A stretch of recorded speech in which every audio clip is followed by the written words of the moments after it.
আমাদের দেশে দুঃখের বিষয় যে দুইটি উপাদান নিয়ে এখন চরমভাবে ক্ষতিগ্রস্ত। ন্যায় বিচার নির্বাসনে শিক্ষা ভাঙ্গাচোরা, না আছে এর কোনো নৈতিক ভিত্তি, না আছে তার কোনো বৈশ্বিক মান, কিছুই নেই। অনেকগুলো ইউনিভার্সিটি আমাদের দেশ, কিন্তু গ্লোবাল র্যাঙ্কিং এ কোথাও কাছাকাছি আমাদের কোনো অবস্থান নেই। অথচ আমাদের বহু পরে দেশ স্বাধীন হয়েছে, ইউনিভার্সিটি প্রতিষ্ঠিত হয়েছে, তারা র্যাঙ্কিংকে এখন ব্রাইট পজিশনে দুনিয়াকে লিড দিচ্ছে, আলো দেখাচ্ছে। আমরা পড়ে আছি অন্ধকারে। শিক্ষার জায়গাটা যখন নৈতিকতা এবং বৈশ্বিক মানে উন্নত হয়, তখন সমাজের সকল শ্রেণী বেনিফিট পায়। কিছুদিন আগে শিক্ষকদের একটা সমাবেশে হাজির হয়েছিলাম। ওনাদের অনেকগুলা দাবি দেওয়া, হয়তোবা সবগুলাই জেনুইন, অথবা অধিকাংশ জেনুইন। তো আমি আফসোস করে বললাম যে আজকে আপনারা আপনাদের ছাত্রদের কাছে দাবি পেশ করছেন একটু করুণা পাওয়ার জন্য। তো অনেকে বিস্মিত, আমরা কিভাবে আমাদের ছাত্রদের কাছে এই দাবি পেশ করছি।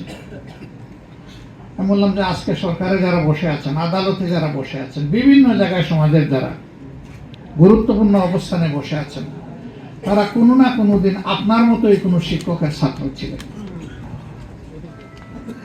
সেদিন সেই ছাত্র মহোদয়কে অথবা ছাত্রী মহোদয়াকে আপনারা যদি ওই শিক্ষাটা দিতেন, যে শিক্ষা মানুষকে মানুষ হতে শেখায়, যে শিক্ষা মানুষকে পরস্পরকে সম্মান করতে শেখায়, ভালোবাসতে শেখায়, তাহলে আপনাদের মতো সম্মানিত লোকদের আজকে দাবি দেওয়ার জন্য অসহায় এতিমের মতো আজকে প্রেস ক্লাবের সামনে রাস্তায় বসতে হতো না। এই বীজতলা যতদিন পর্যন্ত উন্নত না হবে, সুন্দর না হবে, ততদিন পর্যন্ত চারা গাছগুলো থাকবে রুগ্ন, বিকশিত হবে দুর্বল, ফল হবে তিক্ত এবং পরিণাম হবে বিষাক্ত। আমাদের সমাজে কি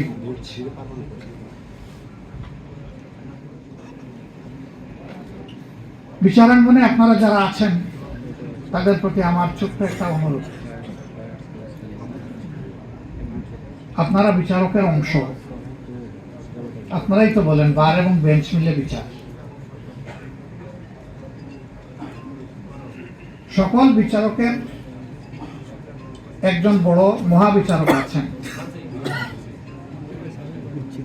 At the day of final judgment, সেদিন দুনিয়ার সকল বিচারক, আইনজীবী, ভিকটিম সকলকে সেদিন এবং উইটনেস সবাইকে হাজিরা দিতে হবে। সেই দিনটা আল্লাহর বিচারে আমার অবস্থানটা কি হবে? ওই দিন যে ক্লিয়ারেন্স পেয়ে যাবে সে পরম সৌভাগ্যবান, আর যার ক্লিয়ারেন্সটি আটকা পড়ে যাবে তার ডেস্টিনেশনটা হবে বড় ভয়ঙ্কর। রাসূল পাক সাল্লাল্লাহু আলাইহি সাল্লামের জবানের একটা কথা অসত্য নয়। তার জীবদ্দশায় সবগুলার প্রমাণ বাস্তবে দুনিয়াবাসী প্রত্যক্ষ করেছে। তিনি বলেছেন, অল্প কিছু ন্যায় কাজের ঘাটতির কারণে যাকে সর্বনিম্ন শাস্তি দেওয়া হবে, তার শাস্তিটা হলো যেদিন থেকে জাহান্নামের আগুন জ্বালানো হচ্ছে, সেই দিন থেকে ওই ব্যক্তির জন্য সেই আগুনে ইস্পাতের এক জোড়া জুতাকে উত্তপ্ত করা হচ্ছে, তা দেওয়া হচ্ছে। ভার্ডিক্ট ডিক্লারেশনের পরে তার পায়ের নিচে ওটা পরিয়ে দেওয়া হবে। তখন তার মগজ, কান দিয়ে, নাক দিয়ে এবং চক্ষু তার আইবল থেকে বের হয়ে যাবে। এই তিন জায়গা দিয়ে পানি হয়ে তরল হয়ে ফুটা ফুটা হয়ে পড়বে।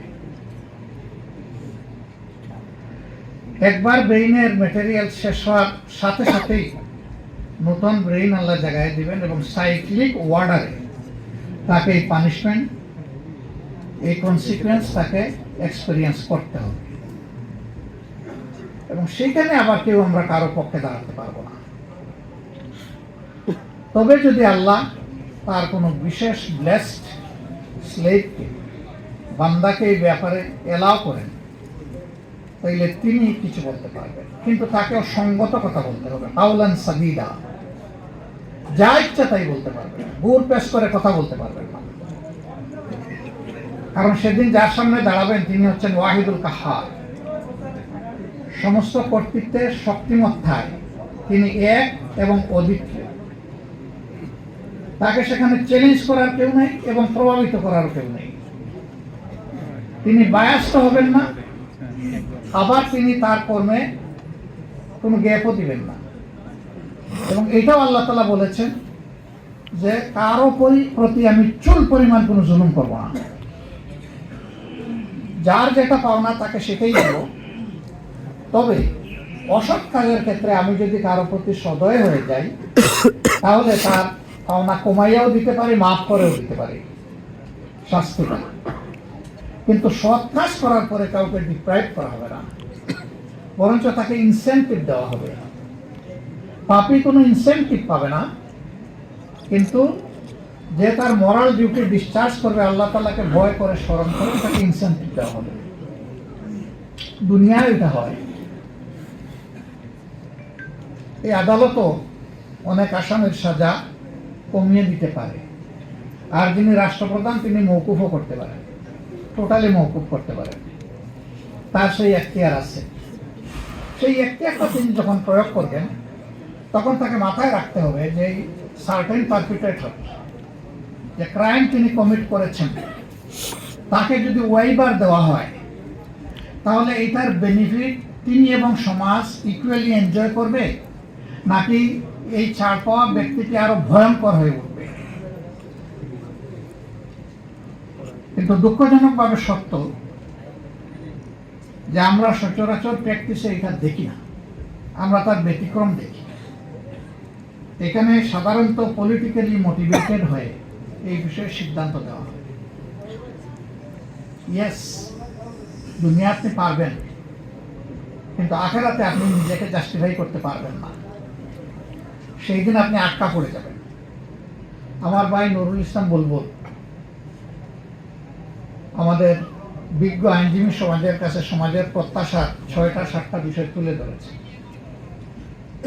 আমি হয়তো সবটা পারবো না, কিন্তু আমার যদি গুড ইন্টেনশন থাকে, তাহলে আমার উইল ফোর্স আল্লাহর সাহায্যে আমাকে আগায় দিবে এবং আমি কিছু হলেও সমাধান করতে পারবো।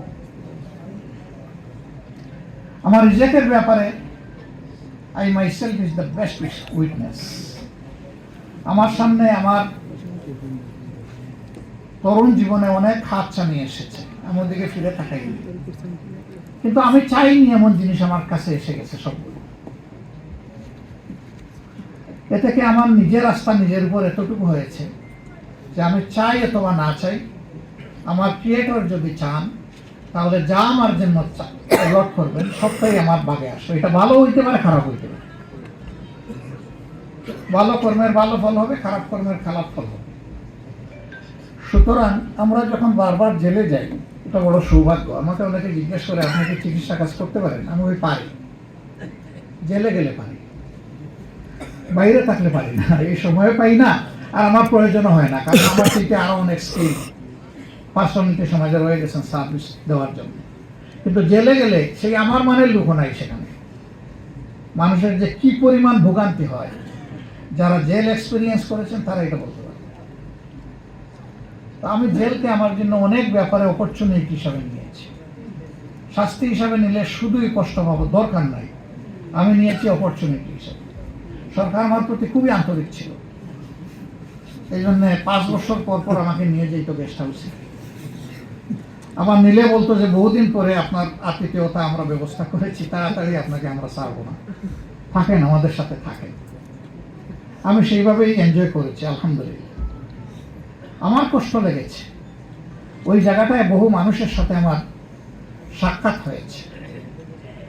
একবার 82 বছরের একজনকে ওয়েবার দিয়ে তাকে মুক্ত করে দেওয়া হলো। সে বলল যে আমাকে এখানে কবর দেন, আমি যাব না, আমার যাওয়ার কোনো জায়গা নেই। 37 বছর ধরে আমি জেলে আছি। কেউ দুনিয়ায় আমার বেঁচে আছে কিনা আমি জানি না, তবে আমি নিশ্চিত আমার কোনো ভিটামাটি নাই। কারণ প্রথম দিকে আমার মামলার তদবির করতে গিয়ে, কার্যক্রম চালাতে গিয়ে আমার ভিটামাটি সহ সব কিছু বিক্রি করে দেওয়া হয়েছে। জেল অথরিটি বলতেছে আপনাকে তো আর 1 ঘন্টাও রাখতে পারবো না। বলছে আমি যাব না, আপনারা রাখেন না রাখেন, আমি থাকবো এখানে। সে চিৎকার করে কাঁদতে শুরু করলো। জেল অথরিটি হাইয়ার অথরিটির সাথে যোগাযোগ করলো, কিন্তু জেল কোর্টে তো তাকে 1 মিনিট আর রাখার কোনো সুযোগ নেই। সেই লোকটাকে পাজাকুলা করে জেল থেকে বের করে দেওয়া হলো। আবার অনেকে জেল থেকে বের হলে মনে হয় যেন মায়ের পেট থেকে নতুন করে আমার আরেকটি জন্ম হলো, সেই খুশির আনন্দে সে বের হয়ে আসে। আর এই লোকটা বলতেছে আমি যাব না, আমাকে এখানে কবর দেয়। সেরকম বহু লোকের সাথে সাক্ষাৎ হয়েছে, আনডিউলি সে ভিক্টিমাইজড হয়ে বছরের পর বছর জেলে আছে, কিন্তু তার জন্য বলার কেউ নেই, করার কেউ নেই। এই জায়গাটা যদি আপনি 2-1টা কেস আপনার সারা জীবনে অ্যাড্রেস করতে পারেন, হয়তোবা আদালতে আখেরাতে এই লোকটাকে, ইনোসেন্ট লোকটাকে মুক্ত করার জন্য আপনি যে এখানে ফাইট করেছেন, আল্লাহ তাআলা সেখানে আপনার মুক্তির ব্যবস্থা করে দেবেন। এই অনুভূতিটা অন্তরে নিয়ে আপনারা পারবেন। আমি দোয়া করি, আপনাদের উপর আমার আস্থা আছে। শুধু সিদ্ধান্তের ব্যাপার, শুধু একটা উইল ফোর্সের ব্যাপার। সমাজে অনেক জায়গায় অসঙ্গতি আছে। এই অঙ্গনটা যদি রিস্ট্রাকচার করা যায়, রিফর্ম করা যায়, এটাকে যদি ক্লিন করা যায়, সমাজের অর্ধেক যন্ত্রণা অটোমেটিক্যালি দূর হয়ে যাবে। আর বাকি যে অর্ধেক থাকবে আমরা সবাই মিলে দূর করতে পারবো ইনশাআল্লাহ। তবে এটা ঠিক, ড্রেনের পানি দিয়ে 14 বার হাত পা ধুইলেও একবারের অজুর সমান হবে না। পানিটা অবশ্যই পবিত্র হতে হবে। এই জন্য সঠিক রাস্তায় হাঁটতে হবে। সঠিক রাস্তায় হাঁটলেই সমাজের মুক্তি আসবে, বেঠিক রাস্তায় হাঁটলে কখনো আসবে না। আমি হজ করতে যাবো, মস্কোর প্লেনে উঠলে তো আমার মক্কা যাওয়া হবে না, আমাকে জেদ্দা অথবা মদিনার প্লেন করতে হবে, হজে যেতে হবে। আমরা মনে করি, বিশ্বাস করি, স্রষ্টা তার সকল সৃষ্টির প্রতি সবচেয়ে বেশি ভালোবাসা রাখেন। সেই স্রষ্টার পক্ষ থেকে মানব জাতির জন্য ভালোবাসার উপহার হিসেবে যে বিধান এসেছে তার নাম ইসলাম। এটা শুধুমাত্র মুসলমানদের জন্য নয়, সমস্ত বিশ্ববাসীর জন্য। ইসলাম বেস্ট সলিউশন। ইসলামের আইনকে চ্যালেঞ্জ করার মতো কোনো আইন দুনিয়ায় এখন পর্যন্ত কেউ একটা আইন রচনা করতে পারেনি। আমরা বলি যে আমাদের মাদার ল হচ্ছে ইংলিশ ল। It's untrue. আমাদের মাদার ল হচ্ছে ডিভাইন ল। যতগুলা আইন দুনিয়ায় প্রণীত হয়েছে তার ম্যাক্সিমাম আল্লাহর দেওয়া আইনকে অনুসরণ করে হয়েছে। এই জন্য বিদ্যমান আইনের সাথে কোরআনের আইনের সংঘর্ষ খুব কম জায়গায়। যেই জায়গায় সংঘর্ষ বুঝতে হবে, কোরআনিক ল উইল প্রিভেইল, এবং বাকি যেটা সেটা প্রিভেইল করবে না। আমার সম্মানিত ভাইয়েরা, আমরা রোজার একদম শেষ পর্যায়ে চলে এসেছি। আজকে 9 ইফতার, 6:09 ইফতার। ইনশাআল্লাহ আল্লাহ তাআলার দরবারে দোয়া করি, এই ইফতার গ্রহণ করার মধ্য দিয়ে আল্লাহ তাআলা আমাদের